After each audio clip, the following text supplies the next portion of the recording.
Hi buddies, இன்னைக்கு பார்க்கக்கூடிய உண்மை சம்பவம் தமிழ்நாட்டினுடைய சுற்றுலாத்தலத்திற்கு ஃபேமஸான குற்றாலத்திற்கு குடியரசு தினத்தன்று சென்ற 5 வாலிபர்களுக்கு நடந்த அதிபயங்கர அமானுஷ நிகழ்வு தாங்க முழுமையாக பார்க்க போகிறோம். இன்னைக்கு பார்க்கக்கூடிய இந்த சம்பவமும் கொஞ்சம் கூட திகிலும் அமானுஷமும் குறையாமல் நீங்கள் அப்படி எதிர்பார்க்கலாங்க.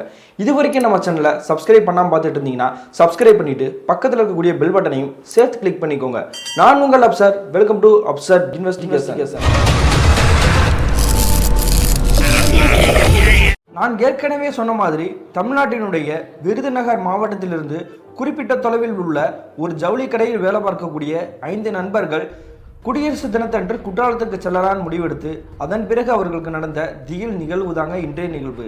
இந்த சம்பவத்தை நமக்கு இமெயில் மூலியமாக ஷேர் பண்ணியது கதிரவன் அப்படின்றவர் தாங்க. இது இவருக்கு நடந்துச்சான்னு பார்த்தீங்கன்னா ஆமாங்க, இவருக்கும் இவருடைய நண்பர்களுக்கும் நடந்தது தாங்க இந்த சம்பவம். அப்படி என்ன நடந்துச்சுன்னு பார்த்தீங்கன்னா, இந்த சம்பவம் நடந்த காலகட்டம் தோராயமாக 2010 காலகட்டம் தாங்க.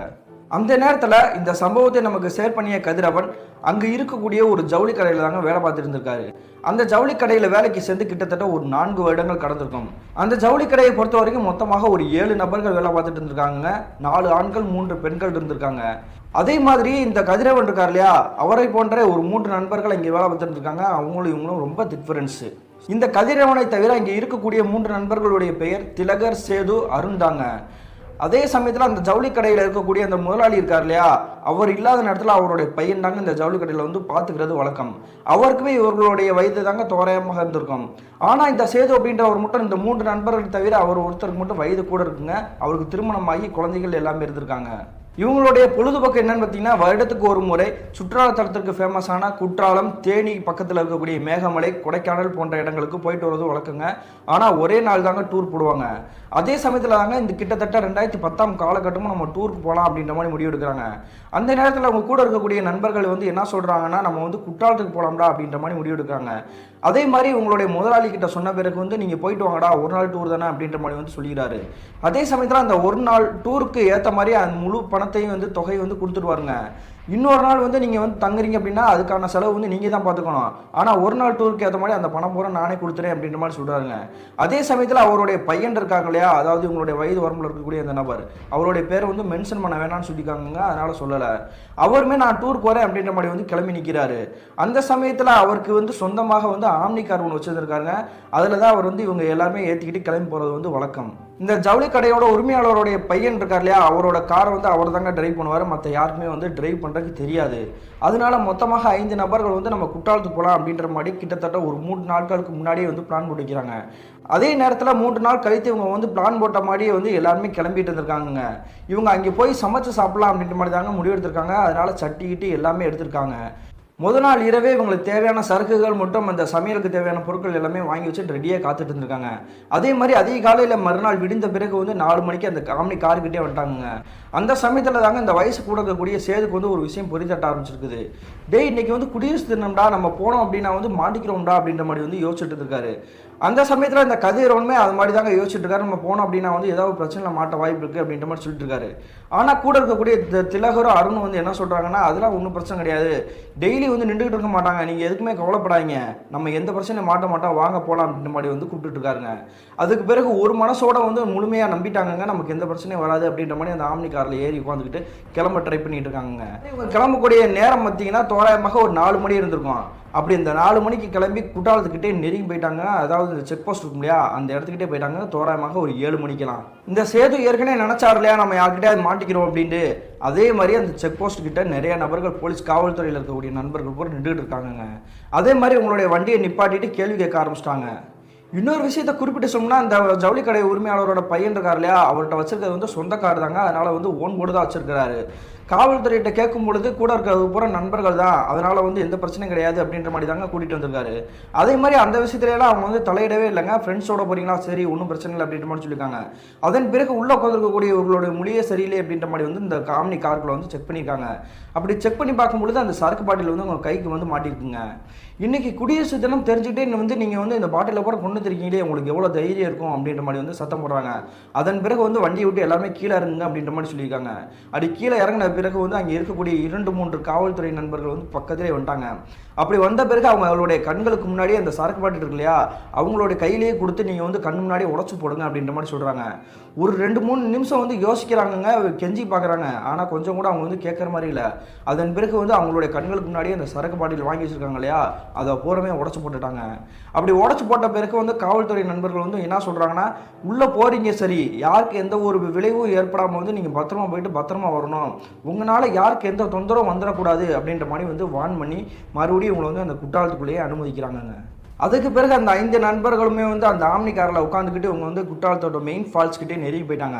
அப்படி போகும்பொழுது கூட இருக்கக்கூடிய அந்த நண்பர்கள் எல்லாமே ஒருத்தருக்கு ஒருத்தர் மாறி மாறி சண்டை போட்டுக்கிறாங்க.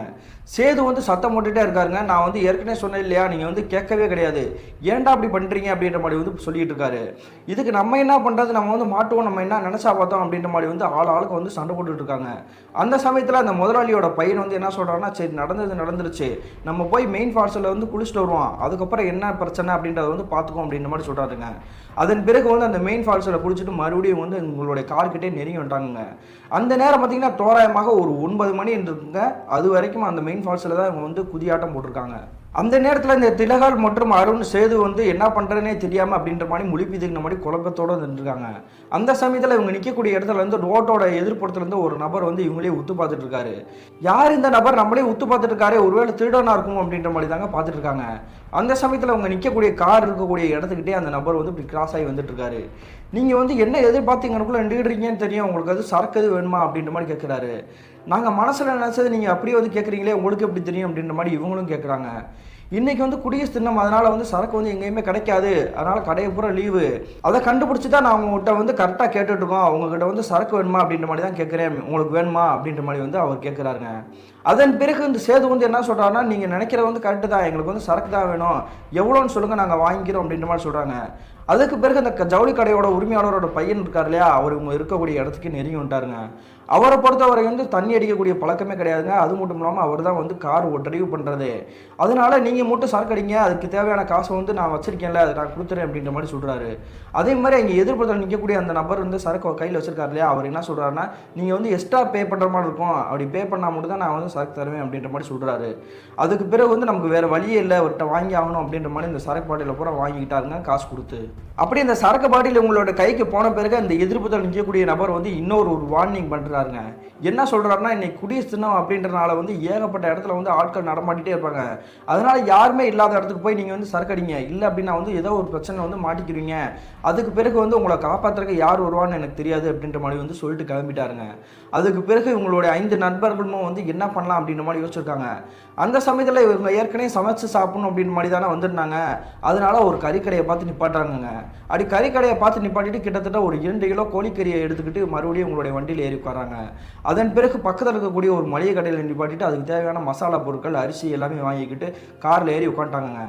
அப்படி காரில் ஏறி உட்காந்தது பிறகு நம்ம எந்த இடத்துக்கு போகலாம் அப்படின்ற மாதிரி வந்து சூஸ் பண்ணலாம் அப்படின்றக்காக எல்லா இடத்துலையும் உத்து பார்த்து தேடிட்டு இருந்திருக்காங்க. அந்த சமயத்தில் ஒரு டீ கடையோட ஹோட்டல் சேர்ந்துருக்கு மாதிரி ஒரு கடை இருந்திருக்குது. அந்த கடைக்கிட்ட நிப்பாட்டிட்டு இந்த மாதிரி இடம் எங்களுக்கு தேவைப்படுது, உள்ளுக்குள்ளே போய் உட்காரலாமா அப்படின்ற மாதிரி கேட்குறாங்க. அப்படி கேட்கும்பொழுது அங்கே இருக்கக்கூடிய பெண்மணி வந்து என்ன சொல்கிறாங்கன்னா, நீங்கள் வந்து 1000 ரூபா கொடுத்தா மட்டும் தான் நான் வந்து உள்ளே விடுவேன், இல்லைன்னா உள்ளே விட மாட்டேன், இங்கே வந்து காசு கொடுத்து தான் இந்த இடத்த வந்து நாங்கள் விட்டுட்ருக்கோம்ப்பா அப்படின்ற மாதிரி சொல்கிறாங்க. ஆனால் அந்த இடத்த பொறுத்த வரைக்கும் வந்து மிகப்பெரிய இடமா இருக்குதுங்க. அந்த இடத்துல வந்து இவங்க 5 பேர் தானே இருக்காங்க, அவங்களுக்கு அவ்வளோ பெரிய இடமே தேவையில்லை, 5 பேர் தான் இருக்கோம், இவ்வளோ பெரிய இடம் வந்து எங்களுக்கு தேவையே கிடையாது, நீங்கள் கொஞ்சம் கம்மி பண்ணி சொல்லுங்கள் அப்படின்ற மாதிரி சொல்கிறாங்க. ஃபைனலாக வந்து அவங்க வந்து என்ன சொல்கிறாங்கன்னா, 700 ரூபாய்க்கு வந்து நான் தரேன், அதுக்கு வந்து ஓகேனா நீங்கள் வந்து அந்த இடத்துல வந்து உட்காருங்க அப்படின்ற மாதிரி சொல்கிறாங்க. ஆனால் இவங்க வந்து கொஞ்சம் கூட அக்செப்ட் பண்ணவே கிடையாதுங்க. நம்ம வேறு ஏதாவது ஒரு இடத்த பார்த்துக்கோம்னா நம்ம கிளம்பும்டா அப்படின்ற மாதிரி மறுபடியும் உங்களுடைய ஆம்னி காரில் ஏறி உட்காந்துக்கிட்டு அந்த இடத்த தாண்டி போயிட்டுருக்காங்க. அந்த சமயத்தில் இவங்க நினச்சி பார்க்க முடியாத அளவுக்கு திடீர்னு மழை வேறு பேஞ்சிட்டு இருக்குது. இந்த ஆம்னியில் ஏறி உட்காந்து போயிட்டு இருக்கும் பொழுதே இந்த கதிரவன் இருக்கார் இல்லையா, அந்த மின்னஞ்சலை அனுப்பி நபர், அவர் என் சேதுக்கிட்ட என்ன கேட்குறாருன்னா, என்ன ஆச்சு, ஏன் இந்த பெண்மணி வந்து இவ்வளோ காசு கூட கேட்குறாங்க அப்படின்ற மாதிரி வந்து சொல்கிறாங்க. அதுக்கு இந்த சேதுன்றவர் வந்து என்ன சொல்கிறாருன்னா, அவங்க வந்து தோப்போடு இருக்கக்கூடிய அந்த டீ கடைப்பா, அந்த தோப்பு வச்சிருக்கிறதுக்கான காரணமே இந்த மாதிரி வர டூரிஸ்ட்டுக்கு வந்து நம்ம வந்து இடம் விட்டோம் அப்படின்னா வந்து அது மூலியமாக வந்து சம்பாதிக்கலாம், அதுக்காக இந்த மெயினான இருக்கக்கூடிய இடத்த போல அவங்க வந்து வாங்கி போட்டிருக்காங்க, அதனால தான் இவ்வளோ காசு சொல்கிறாங்க, அவங்க கேட்குறது வந்து தப்பு கிடையாது, நமக்கு விருப்பம் இருந்தால் பிடிக்க வேண்டியதான், இல்லைன்னு நம்ம வந்து கிளம்ப வேண்டியதான் அப்படின்ற மாதிரி சொல்லிட்டு மறுபடியும் வந்து வேறு ஏதாவது ஒரு இடத்த தேடுவோம் அப்படின்ற மாதிரி போயிட்டுருக்காங்க. ஆனால் இவங்க நினச்சி பார்க்கக்கூடிய இடத்துல புறமே வந்துட்டு இதே மாதிரி தாங்க வந்து ரெண்டுக்கு விட்டுட்டு இருக்காங்க, காசு வாங்கிட்டு தான் விட்டுட்டு இருக்காங்க. அந்த சமயத்தில் இவங்க வந்து பெருசாக வந்து குழம்பி போயிட்டாங்க. ஏற்கனவே மழை வேற பெஞ்சிட்டு இருக்குது, நம்ம நினைக்கிற மாதிரி இடமும் கிடைக்கல, பேசாமல் நம்ம வந்து ஏதாவது ஒரு ஒதுக்குப்புறமாக இருக்கக்கூடிய ஏரியாவை பார்ப்போம் அப்படின்ற மாதிரி வந்து அந்த ஆம்னியில் போயிட்டு இருந்திருக்காங்க. அந்த சமயத்தில் அவங்களுடைய கையில் வந்து ஆல்ரெடி வந்து சரக்கு பாட்டில் மறுபடியும் வாங்கி வச்சிருக்காங்க. மாட்டிக்கிட்டோம் அப்படின்னா இன்னொரு தடவை பிரச்சனை வந்துருமே அப்படின்ற மாதிரி வந்து யோசிச்சுட்டு இருந்திருக்காங்க. அந்த நேரத்தில் இந்த டிரைவராக இருக்கார் இல்லையா, ஜவுளி கடையோட உரிமையாளருடைய பையன், அவர் வந்து ஒரு இடத்த விட்டு பார்க்குறாரு. இங்கே வந்து நம்ம உள்ளே போகலான்னு நினைக்கிறேன் மச்சான், உள்ளுக்குள்ளே வந்து ஏதோ சுடுகாட்டுக்கு போகக்கூடிய ஒரு பாதை மாதிரி தெரியுது, இங்கே வந்து வேறு யாருமே வரக்கூடிய வாய்ப்பே கிடையாது, நம்ம அதுக்குள்ளே போகலாம் அப்படின்ற மாதிரி சொல்கிறாரு. அதே மாதிரி கூட இருக்கக்கூடிய நண்பர்களுமே வந்து ஆமாடா நம்ம அந்த இடத்துக்கு போயிட்டோம் அப்படின்னா வந்து யாருமே தொந்தரவு பண்ண மாட்டாங்க அப்படின்ற மாதிரி அந்த சுடுகாட்டு பாதைக்குள்ளேயே வண்டியை விடுறாங்கங்க. அப்படி வண்டியை விட்ட பிறகு வந்து தூரத்தில் வந்து ஒரு மரம் எடுத்துருக்குங்க, பெரிய ஆலமரம். அந்த ஆலமரத்துக்கிட்டே வண்டியை நிப்பாட்டிட்டு அங்கேயே வந்து இவங்க சமைக்கக்கூடிய எல்லா பொருளுமே எடுத்து வெளியே வைக்கிறாங்க. அப்படி எடுத்து வெளியே வச்ச பிறகு வந்து யாருமே வரமாட்டாங்கன்னு நினைக்கிறாங்க. ஆனால் அந்த இடத்துல வந்து ஒரு 2 டூ வீலர் வந்து இப்படி கிராஸ் ஆகி போயிட்டு இருக்குது. உள்ளுக்குள்ளே எதுவும் கிராமம் இருக்கும் போல, அதனால தான் இப்படி கிராஸ் ஆகி போயிட்டு இருக்காங்க. நம்ம வந்து ஆல்ரெடி சரக்கு வச்சுருக்கோம் இல்லையா, அதை வந்து ஃபஸ்ட்டே அடிச்சிடுவோம், அடிச்சுட்டு கூட நம்ம சமைக்கிற வேலையை பார்ப்போம் அப்படின்ற மாதிரி வந்து நினைக்கிறாங்க. என்ன காரணம், மறுபடியும் வந்து யாராவது வந்து வந்துட்டாங்கன்னா பிரச்சனை ஆயிரும் இல்லையா, அதனால வந்து இந்த சரக்கு அடிக்கலாம் அப்படின்ற பிளான் போட்டு எல்லாருமே வந்து இருக்கக்கூடிய சரக்கு பூரா அடிச்சு காலி பண்ணிடுறாங்க. அதுக்கு பிறகு தாங்க இவங்க சமையல் செய்யக்கூடிய வேலையில ஈடுபடுறாங்க. அந்த சமயத்தில் மழை ஆல்ரெடி வந்து பேஞ்சிருக்கு அப்படின்றனால அங்கே இருக்கக்கூடிய விறகுகள் குச்சிகள் எல்லாமே வந்துட்டு ஈரத்தில் வந்து நனைஞ்சு போய் கிடந்துக்குது. இப்படி ஈரத்தில் நனைஞ்சு போயிருக்க நம்ம என்ன பண்ணுறது அப்படின்ற மாதிரி யோசிச்சுட்டு இருக்கும்பொழுது சேது வந்து ஒரு ஐடியா கொடுக்குறாரு. சுடுகாடு பக்கத்தில் வந்து மரங்கள் நிறையா படர்ந்து போய் கிடக்குடா, அதனால் அந்த இடத்துல போய் நீங்கள் விறகுகள் பறக்குனீங்க அப்படின்னா வந்து ஈரமாகவே இருக்காது, அதை எடுத்துகிட்டு வந்துட்டீங்க அப்படின்னா வந்து நம்ம சமைச்சிடலாம் அப்படின்ற மாதிரி சொல்கிறாருங்க. அதை கேட்டுட்டு இந்த திலகர் மற்றும் அருண் வந்து என்ன பண்ணுறாங்கன்னா, நாங்கள் போய் பிறக்கிட்டு வரோம் அப்படின்ற மாதிரி வந்து அந்த சுடுகாடு இருக்கக்கூடிய அந்த மேடை கூடாரம் மாதிரி போட்டிருப்பாங்க இல்லையா, அந்த இடத்துக்கிட்டே நெருங்கி போகிறாங்கங்க. அப்படி அந்த கூடாரம் இருக்கக்கூடிய இடத்துக்கும் இவங்க உட்காந்து சமைக்கக்கூடிய இடத்துக்கும் கிட்டத்தட்ட ஒரு 200 மீட்டர் தொலைவில் இருந்திருக்கும். அப்படி விறகு பறக்க போனால் அருணும் திலகரும் கிட்டத்தட்ட ஒரு 1/4 மணி நேரம் ஆளே காணாங்க. இதை பார்த்துட்டு இந்த சேது அப்படின்றவருக்கு வந்து சந்தேகமே வந்துருச்சு. என்னடா அது, விறகு பறக்க போனாங்களா இல்லை அங்கேயே செட்டில் ஆக போகிறாங்களா அப்படின்ற மாதிரி கிண்டல் அடிச்சுட்டு இருந்திருக்காரு. அந்த சமயத்தில் இந்த கதிரவன் வந்து என்ன பண்ணுறாருன்னா, நான் போய் பார்த்துட்டு வரேன், நீங்கள் உட்காந்துருங்க அப்படின்ற மாதிரி சொல்லிட்டு அந்த சுடுகாடு மேடை இருக்கு இல்லையா, அந்த இடத்துக்கிட்டே நெருங்கி போகிறாருங்க. அப்படி போன அடுத்த நிமிஷமே அங்கே இருக்கக்கூடிய காட்சியை பார்த்துட்டு இவர் மிரண்டு போயிட்டாரு.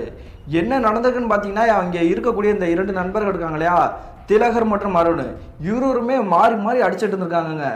என்னாச்சு, ஏன் இப்படி வந்து கிறுக்குத்தனமாக அடிச்சிட்டு இருக்காங்க, ஏதோ சண்டை வந்துருச்சா அப்படின்ற மாதிரி வந்து இவங்க வந்து சத்தம் போட்டு இருக்காருங்க அந்த கதிரவன். ஆனால் இவர் பேசக்கூடிய சத்தத்தை கேட்டுட்டு இந்த இருவருமே வந்து திரும்பி கூட பார்க்கலாங்க, அடிச்சுட்டு உருண்டுகிட்டு இருக்காங்க. இதை பார்த்துட்டு பதட்டத்தோட ஓடி வந்துட்டு இந்த சேதுக்கிட்டேயும் அவங்களுடைய முதலாளி பையன்கிட்டே வந்து சொல்கிறாங்க. இதை கேட்டுட்டு இந்த இருவருமே வந்துட்டு அங்கே சமைக்கக்கூடிய அந்த பொருளை பூரா அப்படியே போட்டுட்டு அந்த சுடுகாடுகிட்டே நெருங்கி போகிறாங்க. அப்படி போய் பார்க்கும்பொழுது இவங்களுமே வந்து மிரண்டு போயிட்டாங்க. இந்த திலகரம் அருணுமே வந்து மாறி மாறி வந்து சண்டை போடும் பொழுது இயல்பாக வந்து சண்டை போடலைங்க.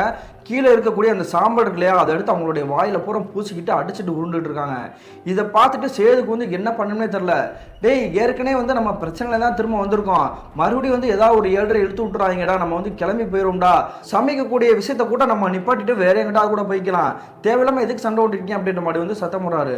ஆனால் இவர் சத்தம் போடக்கூடிய விஷயத்தை பார்த்துட்டு மறுபடியும் திரும்பி கூட பார்க்கலங்க. அந்த கதிரவனை ஏற்கனவே கூப்பிட்டப்ப திரும்பி பார்க்கல இல்லையா, அதே மாதிரி தாங்க அந்த சேது கூப்பிடும் பொழுது திரும்பி பார்க்கல. அந்த சமயத்தில் இந்த முதலாளியோட பையன் வந்து அவங்க பக்கத்துல நெருங்கி போயிட்டாரு. அப்படி போன பிறகு இந்த இருவருடைய சட்டையை பிடிச்சி கொடுக்க ஆரம்பிச்சாங்க. அப்பயுமே இருவர் வந்து மாறி மாறி சண்டை விட்டுட்டு இருக்காங்க. ஒரு கட்டத்தில் கோவத்தோட உச்சத்துக்கே போன அந்த முதலாளி பையன் வந்து என்ன பண்ணனா, அவங்க இருவருடைய கடை சேர்த்து பலாறு நனைஞ்சிடறாரு. அதன் பிறகு தாங்க அவங்க வந்து இயல்பான நிலைமைக்கு மாற ஆரம்பிச்சிருக்காங்க. என்ன ஆச்சுடா, ஏன்னா அப்படி பைத்தியத்தனமா பண்ணிட்டு இருக்கீங்க அப்படின்ற மாதிரி கெட்ட வார்த்தை திட்ட ஆரம்பிச்சிட்டாரு. அதன் பிறகு மறுபடியும் இந்த இருவரையும் கூட்டிகிட்டு இவங்க சமைக்கக்கூடிய இடத்துக்கே கூட்டிகிட்டு வந்தாங்க. இவ்வளோ பிரச்சனை பண்ணுவீங்கன்னு தெரிஞ்சுதான் நான் உங்களை வந்து கூட்டிகிட்டே வந்துருக்க மாட்டோம், சரக்கு போட்டதுக்கப்புறம் போதைக்கு தலைக்கேறி என்ன பண்ணுறீங்கன்னு உங்களுக்கே தெரியலையா அப்படின்ற மாதிரி கேட்குறாங்க. அப்படி கேட்கும்பொழுது இருவருமே வந்து மாறி மாறி உத்து பார்த்துட்டு இருக்காங்க. நாங்கள் என்ன பண்ணால் எங்களையே இப்படி கேள்வி கேட்டுட்டீங்க அப்படின்ற மாதிரி சொல்கிறாங்க. இதை கேட்டுட்டு கூடி இருக்கக்கூடிய மீதமுள்ள நண்பர்களுக்கு பூரா தூக்கி வாரி போட்டுச்சு. இவ்வளோ நேரம் அடிச்சு உருண்டுக்கிட்டு இருந்தாங்க, இப்போ நாங்கள் என்ன பண்ணோம் அப்படின்ற மாதிரி கேட்குறாங்க. ஒருவேளை வந்து காமெடி பண்ணிட்டு இருக்காங்களா அப்படின்ற மாதிரி வந்து திணறி போயிட்டு நிற்கிறாங்கங்க. சரி, இதோட இந்த பஞ்சாயத்தை வந்து விட்டுருங்க, நம்ம வந்து என்ஜாய் பண்ணுறதுக்காக தான் வந்தோம், அதை மட்டும் முடிச்சு நம்ம வந்து கிளம்பி போவோம், அடுத்த இடத்துக்கு வந்து குடிக்கணும் போகணும் அப்படின்ற மாதிரி உங்களுக்கு வந்து தோணவே இல்லையா அப்படின்ற மாதிரி வந்து கேட்குறாங்க. அதுக்கு பிறகு தாங்க அவங்க எல்லாருமே வந்து இந்த சமைக்கக்கூடிய அந்த பொருட்களை பூரா அதுக்கான வேலையை செய்யணும் இல்லையா, கிட்ட நெருங்கி வந்திருக்காங்க. அப்படி அந்த வேலையை பார்த்துருக்கும் பொழுது இந்த சேது அப்படின்றவர் வந்து சட்டியை திறந்துட்டு அதுக்குள்ளே இருக்கக்கூடிய அந்த கறி கிட்ட மசாலா போடலாம் அப்படின்ற மாதிரி வந்து திறந்து பார்க்குறாரு. அப்படி இந்த சட்டியோட மூடியை திறந்து பார்த்தா அடுத்த நிமிஷமே இந்த சேதுக்கு வந்து தூக்கி வாரி போட்டுச்சுங்க. இவங்க ஆல்ரெடி 2 கிலோ கோழிக்கறி தாங்க எடுத்துகிட்டு வந்தது. அதில் வந்து ஒரு ஒரு 1/2 கிலோ தாங்க மீதம் இருக்கிற மாதிரி தெரியுது. 1.5 கிலோவை வந்து காணாங்க. என்னது எப்படி காணாமல் போயிருக்கும் அப்படின்ற மாதிரி சட்டியை சுற்றி முற்றி பார்த்துருக்காங்க. ஏன்னா கீழே செதறி கிடந்திருக்கும் இல்லையா, நாய் எதுவும் வந்துருந்துச்சுன்னா. ஆனால் அந்த மாதிரி எந்த ஒரு அறிகுறியுமே தெரியல.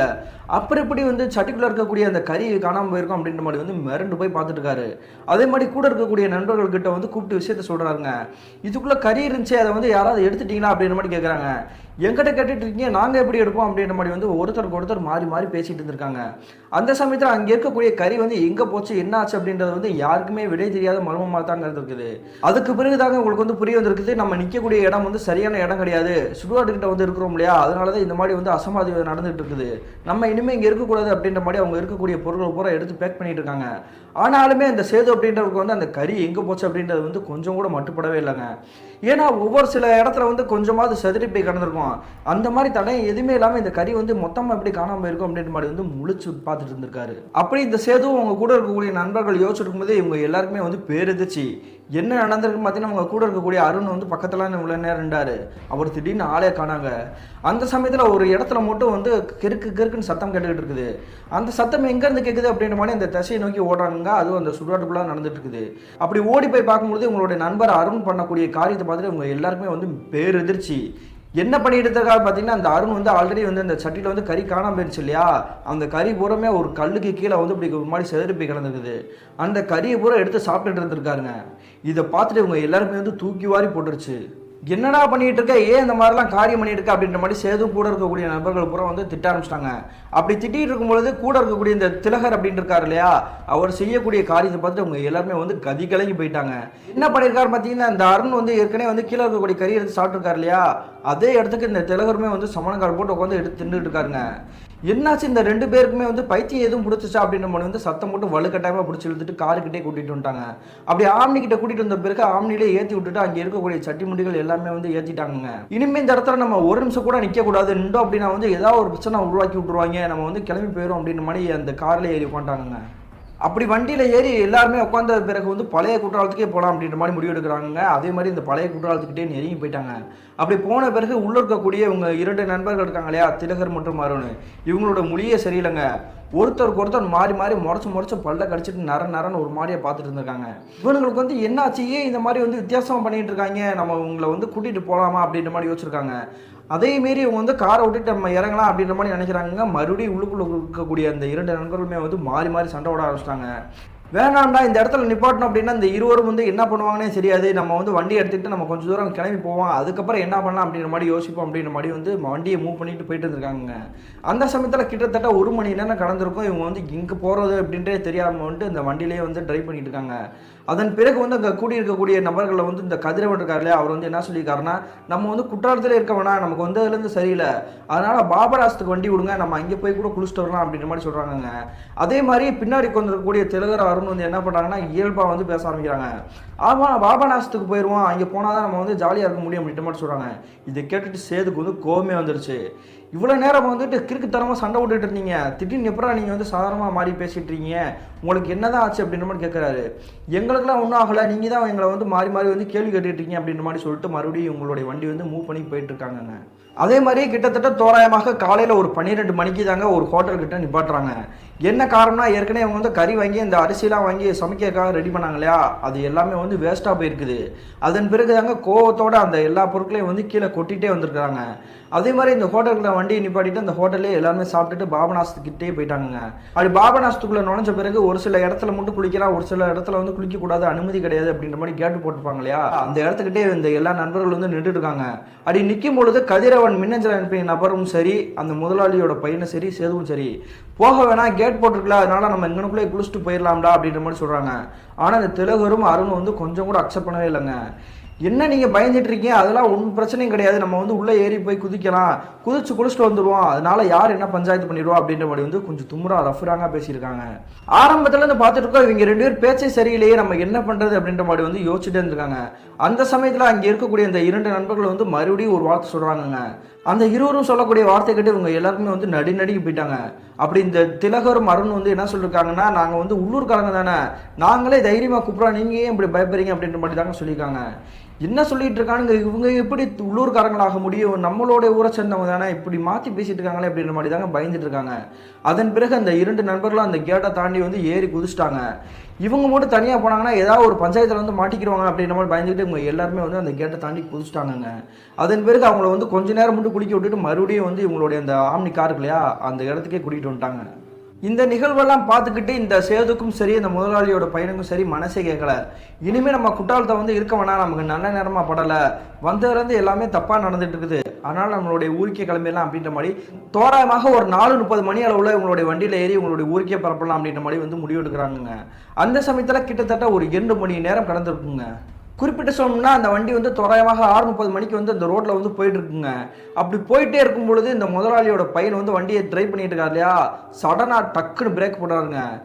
என்னாச்சுப்பா, ஏன் இப்படி பிரேக் போடுற அப்படின்ற மாதிரி பக்கத்தில் உட்காந்துருக்கக்கூடிய சேது வந்து முன்னாடி தாங்க அவர் உட்காந்துருக்காரு. கேட்குறாரு, பின்னாடி நைஸாக நீங்கள் திரும்பி பாருங்கன்னா வேகமாக திரும்பி பார்த்துறாங்க அப்படின்ற மாதிரி வந்து சொல்கிறாரு. எதுக்கு இப்படி பின்னாடி திரும்பி பார்க்க சொல்கிறேன், ஒருவேளை வந்து 2 பேர் வந்து மறுபடியும் மாறி மாறி சண்டை போட்டுருக்காங்களா அப்படின்ற மாதிரி வந்து நைஸாக திரும்பி பார்க்குறாங்க. திரும்பி பார்த்த அடுத்த நிமிஷம் தாங்க இவங்களுடைய வாழ்க்கையிலேயே மறக்கவே முடியாத காட்சி இவங்களுடைய கண்ணு முன்னாடி தெரிஞ்சுக்குது. என்ன நடந்ததுன்னு பார்த்தீங்கன்னா, பின்னாடி உட்காந்துருக்கக்கூடிய கதிரவன் இருக்கார் இல்லையா, அவர் வந்து நடுவில் உட்காந்துருக்காருங்க. இங்கே 2 பேரும் வந்து சண்டை போடுறாங்க அப்படின்றக்காக திலகர் இந்த ஜன்னல் ஓரமும் இங்கே அருண் வந்து இந்த ஓரமும் உட்காந்துருக்காருங்க. அந்த இருவர் பக்கத்துலேயே வந்து ஒரு கருவருன்னு ஒரு கரிய உருவம் உட்காந்துருக்குங்க, 2 உருவம் உட்காந்துருக்குது. இதை பார்த்துட்டு தாங்க அப்படி கொலையே நடுங்கி போய் தாங்க சேது வந்து டக்குன்னு திரும்பி இருக்காரு. என்னப்பா நடக்குது, பின்னாடி வந்து 2 கரிய உருவம் வந்து உட்காந்துருக்க மாதிரி தெரியுது, அதெல்லாம் யாருப்பா அப்படின்ற மாதிரி வந்து மிரண்டு போய் கேட்டுட்டு இருக்காரு. சத்தம் போடாங்கன்னா நம்ம வந்து வண்டியை வந்து பைய ஸ்லோவாக வந்து மூவ் பண்ணிட்டு இருப்போம், கொஞ்சம் நேரம் கழிச்சு வந்து திரும்பி பார்ப்போம் இங்கே அதே உருவம் இருக்குதா அப்படின்ற மாதிரி வந்து பார்ப்போம் அப்படின்ற மாதிரி மறுபடியும் வண்டியை வந்து மூவ் பண்ணிட்டு போயிட்டு இருக்காங்க. அதே மாதிரி கிட்டத்தட்ட ஒரு 1/4 மணி நேரம் கழிச்சு வந்து வண்டியில் இருக்கக்கூடிய அந்த பின்னாடி இருக்கக்கூடிய நண்பர்கள் இருக்காங்களே அவங்க வந்து திரும்பி பார்க்குறாங்க. திரும்பி பார்த்து இவங்களுக்கு வந்து ஈரக்குலையே நடுங்கி போயிடுச்சு. கொஞ்ச நேரத்துக்கு முன்னாடி பார்த்தா அதே கரிய உருவங்க 2 உருவமே ஒருத்தரோட மடியில் வந்து உட்காந்துருக்குதுங்க. நடுவில் வந்து இந்த கதிரவன் மின்னஞ்சலை செட் பண்ணார் இல்லையா, அவர் மட்டும் வந்து உட்காந்துருக்காரு. இவங்க பார்க்கக்கூடிய காட்சி பார்த்துட்டு அவருக்குமே வந்து குழப்பம் ஆயிடுச்சு. என்னாச்சு, ஏன் இவங்க வந்து ஒரு மாதிரியாக வந்து பயத்தோட திரும்பி பார்த்துட்டு இருக்காங்க அப்படின்ற மாதிரி வந்து கேட்டுக்கிட்டு இருக்காரு. ஒன்றுமில்லப்பா அப்படின்ற மாதிரி வந்து சொல்லியிருக்காங்க. அந்த சமயத்தில் இந்த திலகர் அருண் வந்து தூங்கிட்டு இருந்திருக்காங்க. அவங்களுடைய மேலில் வந்து அந்த கரிய உருவம் உட்காந்துருக்க மாதிரி தெரியுது. இப்படி அந்த கதிரவனும் சேதுவும் அந்த முதலாளியோட பையனும் யோசிச்சுட்டே இருக்கும் பொழுது இந்த கதிரவன் எதிர்ப்புறத்தில் இருக்கக்கூடிய ஒரு காட்சியை பார்த்து மிரண்டு போயிட்டாரு. அண்ணா வண்டியை கொஞ்சம் ஸ்லோ பண்ணுங்க, வண்டியை வந்து ஸ்டாப் பண்ணுங்க அப்படின்ற மாதிரி வந்து கத்திட்டு இருக்காரு. என்னாச்சுன்னு டக்குன்னு திரும்பி பார்க்குறாருங்க. ஒரு கார் போயிட்டு இல்லையா, அதுக்கு எதிர்ப்புறத்துல ரோட்டோட கார்னர்லேயே வந்து யாரோ ஒரு நபர் வந்து நிற்கிற மாதிரி தெரியுது. சடனாக பிரேக்கை போட்டு அந்த வண்டியோட ஸ்டேரிங் வந்து டக்குன்னு திருப்பியிருக்காருங்க. திருப்பின அடுத்ததுமே எதிர்ப்புறத்தில் இருக்கக்கூடிய இந்த 30 இருக்கக்கூடிய இடத்துல வந்து வண்டி வந்து நிப்பாட்டிட்டாரு. நல்ல வேலைங்க, பக்கத்தில் வந்து ஏதாவது ஒரு பள்ளமோ இல்லை வந்து கல்லோ இருந்துச்சுன்னா வந்து உங்களுக்கு வந்து பெரிய அடிபட்டிருக்கும். ஆனால் 30 இருக்குது அப்படின்றால வந்து அந்த காரோட டயர் வந்து அந்த செடிகொடியிலேயே போய் இப்படியே நின்று இருக்குதுங்க. உடனே வண்டி விட்டு இந்த சேதுவும் அந்த முதலாளியோட பையனும் கதிரவன் வந்து கீழே இறங்கிட்டாங்க. அந்த சமயத்துமே திலகரும் அருணும் வந்து தூங்கிட்டு தான் இருந்திருக்காங்க. இவ்வளோ பிரச்சனை நடந்துட்டு இருக்கு, இந்த இருவரும் வந்து தூங்கிட்டு இருக்காங்களே அப்படின்ற மாதிரி வந்து மிரண்டு போய் பார்த்துருக்காங்க. அதன் பிறகு அவங்களுக்கு வந்து புரிய வந்துருச்சுங்க, எதிர்ப்புறத்தில் வந்த நபர் வந்து வேறு யாரும் கிடையாது, ஏதோ ஒரு ஆன்மா தான் இருக்குது அப்படின்ட்டு. அதே மாதிரி இந்த கதிரவன் கிட்ட அந்த 2 நண்பர்களும் வந்து சொல்லிட்டாங்க, நீ வந்து உட்காந்துருக்க இல்லையா, உங்க பின்னாடியே பக்கத்துலேயே வந்து 2 கரிய உருவம் வந்து உட்காந்துருக்க மாதிரி தெரிஞ்சுடா, அதை பார்த்துட்டு தான் நாங்கள் திரும்பி பார்த்துட்டு வந்தோம். ஆனால் எதிர்ப்புறத்தில் நீ சொன்னோன்னே வந்து டக்குன்னு நாங்கள் வந்து பார்த்தா அந்த இடத்துல வந்து யாருமே இல்லை, பயத்தில் தான் வண்டியை வந்து ஸ்டேரிங் வந்து நான் திருப்பிட்டேன்டா அப்படின்ற மாதிரி சொல்லியிருக்காருங்க. அப்போ இவ்வளோ நேரம் நம்ம கூடயே வந்து ஏதோ ஒரு ஆன்மா வந்து ட்ராவல் பண்ணிட்டு இருக்க மாதிரி தெரியுது அப்படின்ற மாதிரி வந்து இவங்க எல்லாருக்குமே புரிஞ்சிருச்சு. அதே மாதிரியே அவங்க இருவருமே வந்து இவ்வளோ பிரச்சனை நடந்துருக்கும் பொழுது தூக்கிட்டு தான் இருந்திருக்காங்க, அவங்கள தான் பொசஸ் பண்ணியிருக்கு போல அப்படின்ற மாதிரி வந்து புரிஞ்சிருச்சுங்க. அதுக்கு பிறகு இந்த முதலாளியோட பையன் வந்து என்ன பண்ணான்னா அவங்களுடைய அப்பாக்கே ஃபோன் அடிச்சிட்டாரு. இந்த மாதிரி நடந்த விஷயத்த சொன்ன பிறகு அவங்களுடைய அப்பா வந்து என்ன சொல்கிறாருன்னா, இந்த பிரச்சனைலேருந்து நீங்கள் தப்பிக்கணும் அப்படின்னா பக்கத்தில் இருக்கக்கூடிய ஏதாவது ஒரு கோயிலுக்குள்ளே வந்து நுழைஞ்சிட்டீங்க அப்படின்னா தான் உங்களுடைய பிரச்சனை வந்து தீர்க்கப்படும், இல்லைன்னா ஏதாவது ஒரு அசம்பாவிதம் விபத்துகள் நடந்துப்பா அப்படின்ற மாதிரி வந்து சொல்கிறாங்க.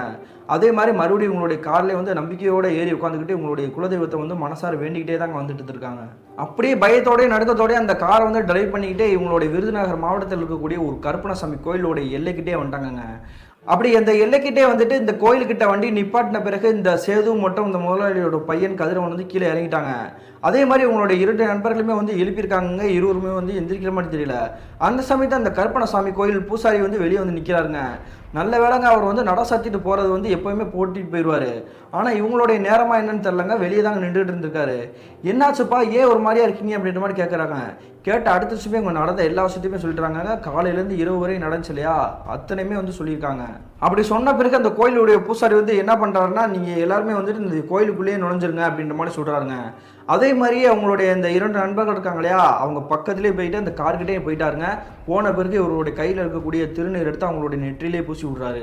பூசி விட்ட பிறகு இந்த இருவருமே வந்து இயல்பான நிலைமையில வந்து டக்குன்னு அந்த வண்டியை விட்டு இறங்குறாங்க. இறங்கின பிறகு கோயிலுக்குள்ளே போங்க அப்படின்ற மாதிரி அந்த கோயிலுடைய பூசாரி சொல்கிறாரு. சொன்ன பிறகு இந்த இருவருமே வந்து அந்த கோயிலுக்குள்ளே வந்துட்டாங்க. அப்படி கோயிலுக்குள்ளே வந்த பிறகு இந்த கோயிலுடைய பூசாரி அந்த கோயில் வாசல் முன்னாடி தாங்க உட்காந்துருக்காரு. அந்த சமயத்தில் அவருடைய கண்களுக்கு வந்து ஏதோ ஒன்று புலப்பட்டுருக்கும் போலங்க. அதனால வந்து உத்து பார்த்துருக்காரு. என்ன சாமி நீங்கள் எதையோ உத்து பார்த்துருக்கீங்க அப்படின்ற மாதிரி கூடியிருக்கக்கூடிய நண்பர்கள் பூரா கேட்டிருக்காங்க. அதுவும் ஒன்றும் இல்லப்பா, நீங்கள் வர்றப்ப வந்து சாதாரணமாக வரல, 2 பேரையும் உங்களுடைய கூடையே கூட்டிகிட்டு வந்துட்டீங்க அப்படின்ற மாதிரி சொல்கிறாங்க. இவருடைய கண்களுக்கு வந்து அந்த 2 கரி உருவம் வந்து அந்த கார்கிட்டே இருக்கிறது வந்து அப்படியே அப்பட்டமாக தெரிஞ்சிருக்கு போலங்க.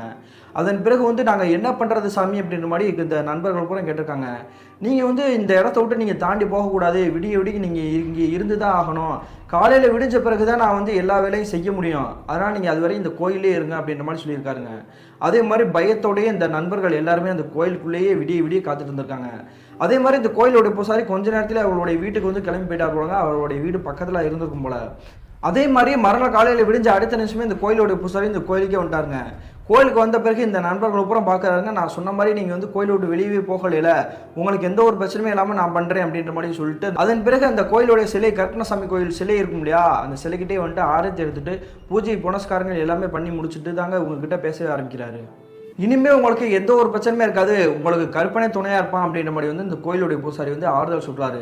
அதே மாதிரி அவருடைய கையில் வந்து நிறைய திருநீர்களை எடுத்துக்கிட்டு அந்த வண்டி இருக்கு இல்லையா, அந்த வண்டிக்கிட்டே போயிட்டாருங்க. அதே மாதிரி அந்த ஆம்னி காருக்குள்ளே உள்ளே போகிற மூலையில் அந்த திருநீரை வந்து தெளிக்கிறாரு. தெளிச்சதுக்கப்புறம் வந்து மறுபடியும் உங்ககிட்டயே நெருங்கி வந்துட்டு சொல்கிறாருங்க, இனிமேல் உங்களுக்கு எந்த பிரச்சனையும் கிடையாது, நீங்கள் வந்து உங்களுடைய ஊருக்கு கிளம்பி போகலாம் அப்படின்ற மாதிரி வந்து சொல்கிறாருங்க. அதே மாதிரி இங்கே கூட்டியிருக்கக்கூடிய நண்பர்கள் போய் வந்து ரொம்ப சந்தோஷப்படுறாங்க. இனிமேல் எந்த பிரச்சனையும் கிடையாதுன்னு சொல்கிறீங்க, ஆனால் அந்த ஆன்மாக்கள் யார் என்னன்றதே வந்து தெரியவே இல்லை, உங்களுக்கு ஏதாவது தெரியுமா அப்படின்ற மாதிரி கேட்குறாங்க. அதன் பிறகு தாங்க அந்த கோயிலோட பூசாரி வந்து ஒரு 5 நிமிஷம் வந்து கண்ணை மூடிட்டு மறுபடியும் கண்ணை திறக்கிறாரு. எனக்கு வந்து அறிகுறி தெரியுதுப்பா, அந்த ஆன்மாக்கள் வந்து வேற யாரும் கிடையாது, 2 வாலிபர்கள் உள்ளூர்காரங்க தான் போல, பைக்கில் வந்து போயிட்டு இருந்திருப்பாங்க போல, அந்த சமயத்தில் ஏதோ ஒரு விபத்து மூலியமாக வந்து இறந்து போய் அதே இடத்துலயே கிடந்திருக்காங்க. நீங்கள் நினைக்கிற மாதிரி அந்த சுடுகாட்டுக்கு போய் சமைச்சதுனால அங்கே இருக்கக்கூடிய ஆன்மாக்கள் வந்து உங்களுக்கு தொந்தரவு கொடுக்கல, நீங்கள் சமைக்கக்கூடிய இடத்துல வந்து அடுப்புகள் வச்சுருந்தீங்களா, அந்த இடத்துல தான் அந்த இருவருடைய உயிருமே போயிருக்குது, அதனால தான் அந்த ஆன்மாக்கள் வந்து உங்களை பின்தொடர்ந்து வந்திருக்குதுப்பா அப்படின்ற மாதிரி சொல்லியிருக்காருங்க. அதுக்கு பிறகு தாங்க இவங்க எல்லாருமே வந்து புரிய வந்திருக்குது, இவங்க இந்த திலகர் மற்றும் அருண் வந்து செஞ்சுட்டு இருந்தாங்க இல்லையா, வித்தியாசமாக நடந்துட்டு இருந்தாங்க இல்லையா, அது எல்லாமே ஆன்மாக்களால் தான் நடந்துருக்குது அப்படின்ற மாதிரியும் புரிய வந்திருக்குங்க. அதே மாதிரி இந்த கோயிலுடைய பூசாரி, இனிமேல் உங்களுக்கு எந்த பிரச்சனையும் கிடையாது, நீங்கள் வந்து இனிமேல் இங்கே இருக்க வேணாம், நீங்கள் வந்து கிளம்பி போயிருங்க அப்படின்ற மாதிரி சொல்லிட்டு அவங்க எல்லாருமே வந்து வழி அனுப்பிச்சு வச்சிருக்காருங்க. அதுக்கு பிறகு தாங்க இவங்களுடைய சொந்த ஊருக்கே கிளம்பி வந்திருக்காங்க. அதே மாதிரி ஜவுளி கடைக்கும் வேலைக்கும் போயிருக்காங்க. அதன் பிறகு அந்த ஆன்மாவால் இவங்களுடைய குடும்பத்துக்கோ இல்லை இந்த நண்பர்களுக்கோ யாருக்குமே எந்த ஒரு பிரச்சனையும் பாதிப்பும் இல்லாமல் நிம்மதியாக தாங்க இருந்திருக்காங்க. கிட்டத்தட்ட 2010 காலகட்டத்தில் எனக்கும் என்னுடைய நண்பர்களுக்கும் நடந்தது பிரதர். இந்த சம்பவத்துக்கு பிறகு வந்து குற்றாலத்துக்கு நாங்கள் டூருக்கு போகிறதே நாங்கள் மறந்துட்டோம். அதன் பிறகு கூட நாங்கள் டூருக்கு போயிருக்கோம், ஆனால் இங்கே வந்து கொடைக்கானலோ வேறு ஏதாவது ஒரு இடத்துக்கும் போவோமே தவிர இந்த குற்றாலத்துக்கு மட்டும் நாங்கள் போகவே மாட்டோம் அப்படின்ற மாதிரி சொல்லி முடிச்சிருக்காருங்க. இந்த சம்பவத்தை நமக்கு ஷேர் பண்ணி கதிரவனுக்கு ஒரு நன்றி சொல்லிக்கலாங்க. மீண்டும் இது போன்ற தரமான திரளான சுவாரஸ்யமான நிகழ்வுடன் உங்களை சந்திக்கும் வரை நான் உங்கள் அப்சர்.